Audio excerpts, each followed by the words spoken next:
جن کو تُو نے نعمتیں بخشی ان کے نہیں جو غلط تباہی کے راستے پہ چلے گئے. صرف نماز میں ہم یہ چیز مانگتے ہیں, ہر روز ہم پڑھ کے یہ مانگتے ہیں.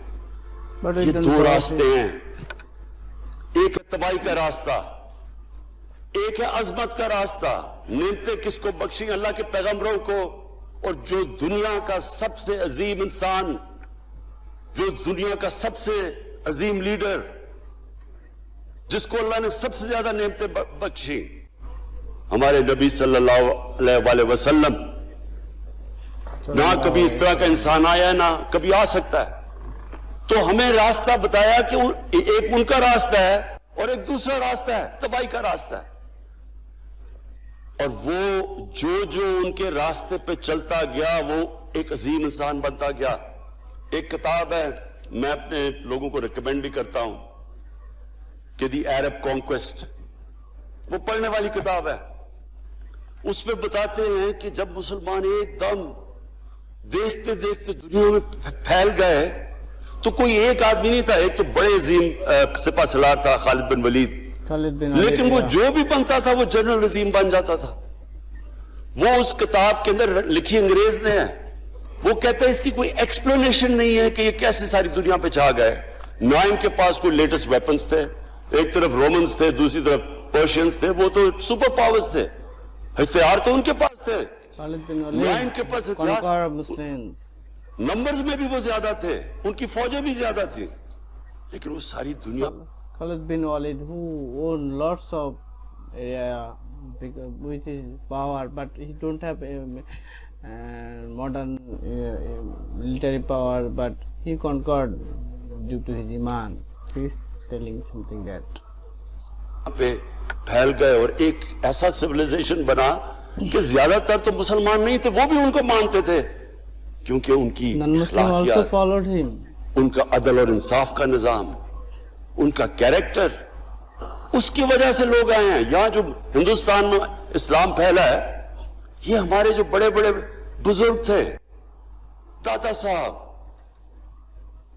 بلے شاہ, نظام الدین اولیاء اور بابا فرید, یہ لوگ تھے.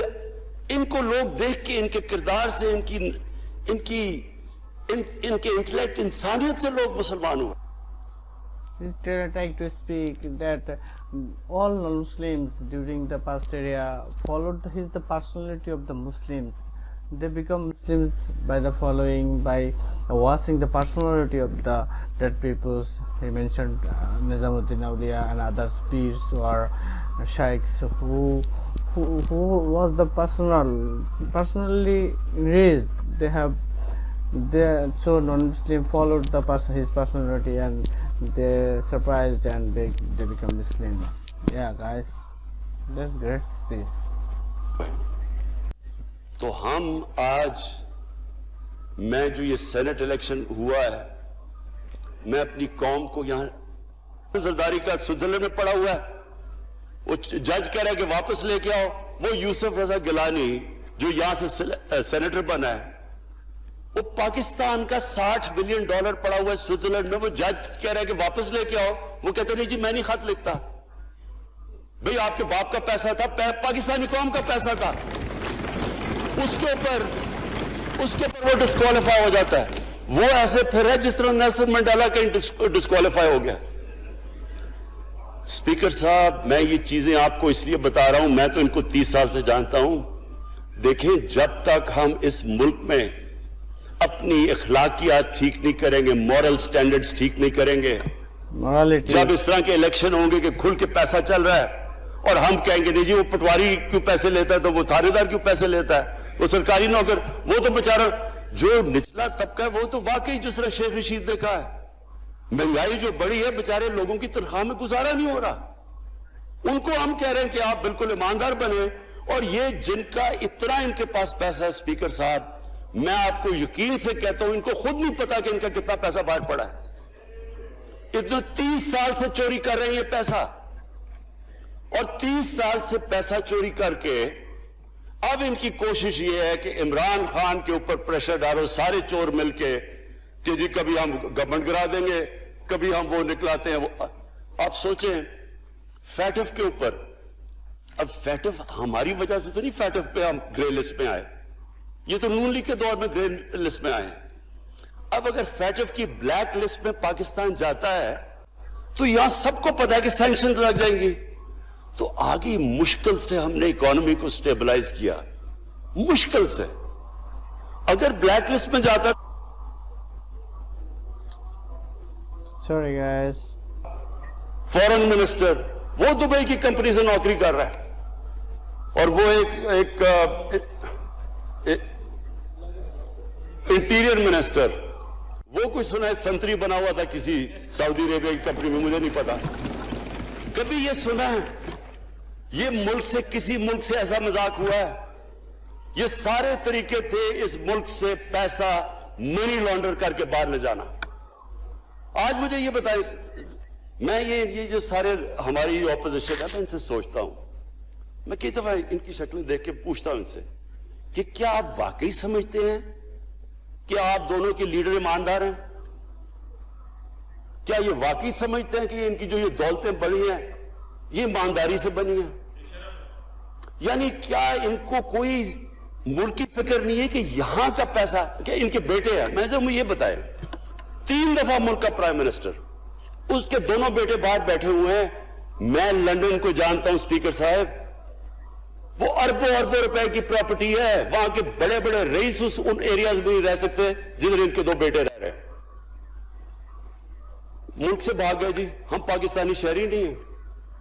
کیوں پاکستانی شہری نہیں؟ کیوں یہاں بتا ہی نہیں سکتے کہ وہ پیسہ کدھر سے آیا جو انہوں نے اتنی بڑی پراپرٹیز لی ہوئی ہے. اور یہ کچھ نہیں ہے جو انہوں نے بنامی پراپرٹیز لی ہوئی ہے, کسی کو اندازہ ہی نہیں ہے ان کا کتنا پیسہ باہر پڑا ہے. زرداری کے پاس کیا تھا پہلے, اس کی جو باہر پراپرٹیز ہے. تو کیا ان لوگوں کو نہیں پتا کہ اس ملک کا پیسہ چوری کر کے یہ باہر لے کے جا رہے ہیں, اور یہ پھر بھی ان کی سپورٹ کر رہے ہیں؟ اور یہ جو سینٹ کا الیکشن, کیا انہیں نہیں پتا کہ بڑا جی عقل مند پولیٹیشن ہے زرداری, لوگوں کو رشوت دے کے ان کو خرید رہا ہے. ساری قوم کے سامنے یہ ہو رہا ہے. میں یہ صرف آخر میں یہ کہنا چاہتا ہوں اس ایشو کو ختم کرتے ہوئے کہ دیکھیں اسپیکر صاحب, کوئی ملک آگے نہیں بڑھ سکتا ایسے. میں اکیلا عمران خان کو کرپشن کر کے کرپشن نہیں ٹھیک کر سکتا. میں عدلیہ کو کیا کیسز تو عدلیہ میں یا نیب کے اندر ہے, میرا تو ان کے اوپر کوئی کنٹرول نہیں ہے. میں آج پاکستان کی عدلیہ کو اور نیب کو, جو آپ کو میری گورنمنٹ سے مدد چاہیے ہے کنوکشنز کرنے کے لیے, ساری چیزیں ایک طرف, یہ اس ملک کا سب سے بڑا مسئلہ ہے. جب تک آپ لوگوں کو سزا ہی نہیں دیں گے,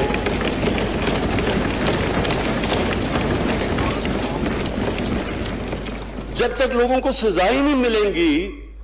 دیکھیں جی, کسی معاشرے میں جب سزا اور جزا ہی نہیں ہے, صرف غریب آدمی جیل میں جائے, طاقتور جلسے کرنے شروع ہو جائے کہ جی مجھے این آر او دو, وہ نیب کے عدالت سے نکلتے ہیں, پھول پھینک رہے ہیں ان کے اوپر. اربوں روپے کی چوری کی ہوئی ہے انہوں نے. وہ تو اسپیکر صاحب, میں ایک معاشرہ کرپشن کے خلاف لڑتا ہے. آپ جتنے مرضی قانون بنا دیں, وہ کرپشن کے خلاف, وہ کرپشن نہیں ختم کر سکتے. معاشرہ فیصلہ کرتا ہے کہ ہم نے اس ملک میں کرپشن نہیں ہونے دینی. معاشرے کی اخلاقیات ایسی ہونی چاہیے کہ جو کرپٹ آدمی ہو وہ کبھی اس کی شکل نہ دکھا سکے پبلک کے اندر. جو میڈیا کا رول ہے, میں اپنے میڈیا والوں کو بھی کہنا چاہتا ہوں, جو اسحاق ڈار سے کیا تھا ہارڈ ٹاک میں اسٹیون سیکر نے, وہ ہر جگہ یہ ہوگا. آپ جب بھی کسی بھی مغربی معاشرے میں کسی نے پبلک کا پیسہ چوری کیا, اس کی جرات نہیں ہوگی ٹی وی پہ جانے کے لیے. میں نے تو وہاں دیکھا ہوا ہے, بڑے بڑے نام, ایک دبا لگتا ہے آپ کے اوپر کرپشن کا کیس, آپ سارے میڈیا سے. جب ہم مدینہ کے ریاست کے سب سے بڑے اصول عدل اور انصاف, کیونکہ انصاف اور عدل جب ایک معاشرے میں آ جاتا ہے, جب ایک معاشرہ کھڑا ہو جاتا ہے میریٹوکریسی کے اوپر, جب ایک معاشرے میں صرف ایک جو کرپٹ جتنا مرضی طاقتور ہو وہ جیل میں جاتا ہے اور عام آدمی اوپر آ سکتے ہیں, وہ معاشرہ تب آگے بڑھتا ہے. تو میں صرف اس کے اوپر یہ کہنا چاہتا ہوں